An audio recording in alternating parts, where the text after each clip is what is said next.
자, 오늘 11월 16일 마감 시황 말씀드리도록 하겠습니다. 내일은 수능 날이기 때문에 1시간씩 다 늦게 시작하고 1시간 늦게 끝납니다. 일단 오늘 주요하게 볼 거는 외인의 막판 포지션 변경입니다. 일단 장중에 안 좋았던 뉴스, 장 초에 있었던 뉴스죠. 우크라이나, 폴란드죠. 폴란드에 러시아제 미사일이 떨어졌다라는 뉴스가 있었는데, 일단 미국에서는 수습을 하고 있습니다. 우크라이나 방어 미사일이다. 왜냐하면 우크라이나도 구소련 미사일을 쓰기 때문에 양쪽 다 구소련 미사일들을 쓰고 있다는 겁니다. 그래서 궤적으로 봤을 때 우크라이나의 가능성이 높다라는 이야기를 하고 있습니다. 그래서 뭐 3차 대전 가는 거 아니냐라는 불안이 있었지만 일단은 장중에 해소되는 모습이었고, 외인들의 매수 포지션을 보면은 약간 이 뉴스랑 사실 무관한 것 같아요. 설마 뭐 러시아가 쐈겠어? 라는 생각도 좀 있는 것 같고, 보면은 장중에 한 2200, 2300억까지 외국인이 매도를 합니다. 코스닥 보면은, 코스닥은 뭐 외국인이 초반하고 막판하고 별 차이가 안 나는데, 요즘은 코스닥이 따라 올라오고 코스피가 먼저 가는 이제 상황이니까요. 누르다가 막판에 끌어올리다가 오후부터 끌어올리다가 그 다음에 동시호가에서 1000원 넘게 잡아먹어요. 그만큼 개인이랑 기관이 털립니다. 왜 이럴까요?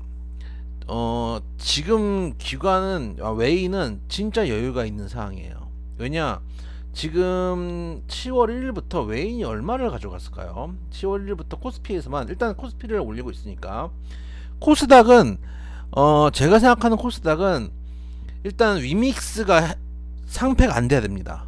둘째는 금투세입니다. 세력들이 살아 있어야 됩니다. 세력들이 지금 돈 넣기가 좀 애매한 상황이잖아요. 그러니까 일단은 외인 기준으로 매매가 쉽게 들어올 수 있는 코스피를 보면은 6조 정도 들어왔습니다. 10월 1일부터 오늘까지 6조 원, 5조 9,4,473억, 6조 원 정도가 들어왔는데, 이만큼 이미 주식을, 한국 주식을 쌓아놓고 있는 상황이잖아요. 그러면은 한번 눌러봅니다. 예를 들어서 내가 매도를 쳤는데 개인이 이걸 쭉쭉쭉 먹고 올라와요. 그럼 매도를 치기가 좀 힘들어져요.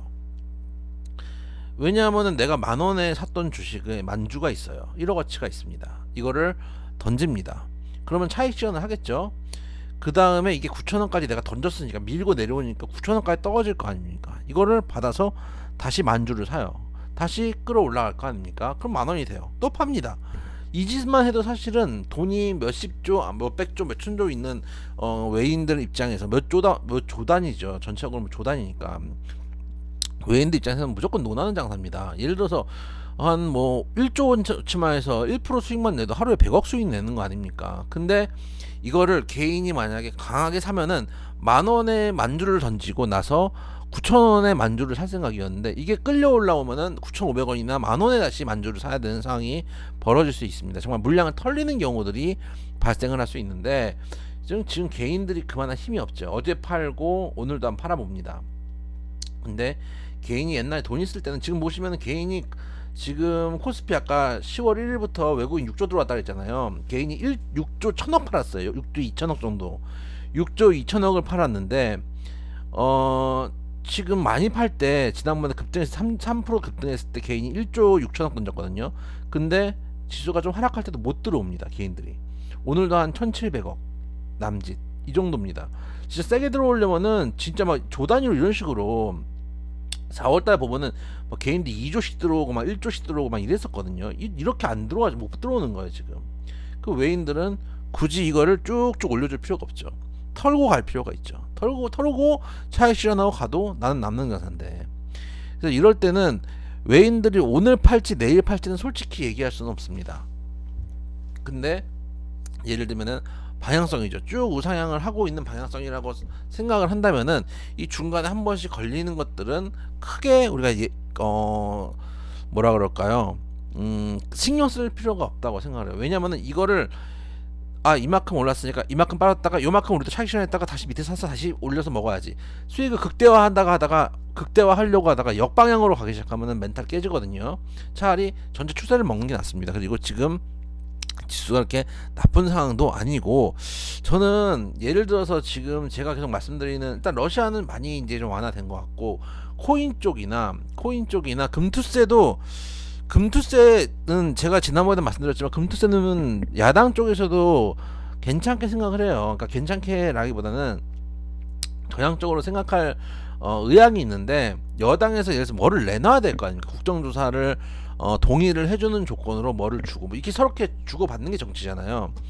근데 지금 분위기는 여러분들 잘 아시겠지만 원웨이잖아요. 그대로 원웨이니까 대화가 안 되니까 이거를 뭔가 명분이 있어야, 이거를 어쨌든 간 윤 대통령의 공약이니까 이거를 오케이, 너희들 공약이니까 지키게 협조를 해줄 테니까 너희는 이걸 해줘라, 이게 돼야 되는데 무조건 내놔 이런 식으로 하니까 이것도 참 그런 거예요. 지금 그런 상황이기 때문에 여러분들이 지금은 조금 꾸준하게 보실 필요가 있다고 생각이 되고, 지금 보시면은 이걸 왜 말씀드렸냐면, 그래서 이제 어쨌든 리스크 중에 러시아 건도 많이 좀 줄어들었고,